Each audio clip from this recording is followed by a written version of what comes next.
New at 6 tonight. This has been a winter we won't soon forget. That's for sure. For local governments, the costs are being tallied for the snow removal. In the city of Atlanta, estimates put the cost at $13 million.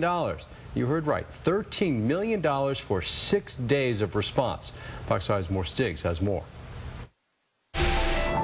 2011 was Kasim Reed's first go-round with bad winter weather. It covered about 5 days and the hit on the budget, $4.5 million. This time, we've had 2 events covering about 6 days, but the cost has tripled.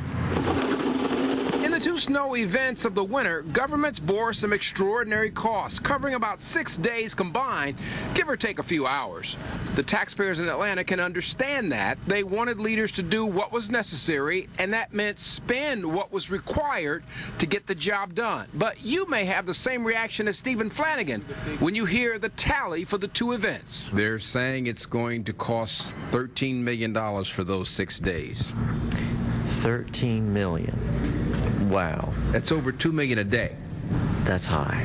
It would be helpful to understand where those costs come from. I think it's a legitimate question of were we gouged in some way. Councilman Michael Bond is seeking specific information about the cost breakdown, leasing equipment, paying a premium for salt and sand due to some shortages, overtime costs, and lodging and food.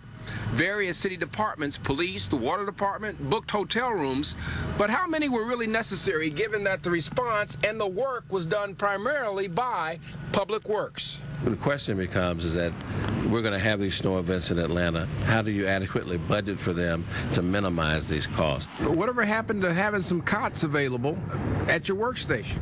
Well, I mean, I used to work at the city jail, and so when we had a snow event, that's exactly what we did. We had to remain on site. Public Works has not finalized all the bills, but City Hall will look to the federal government for at least a partial reimbursement. I'm More Stiggs, Fox 5 News.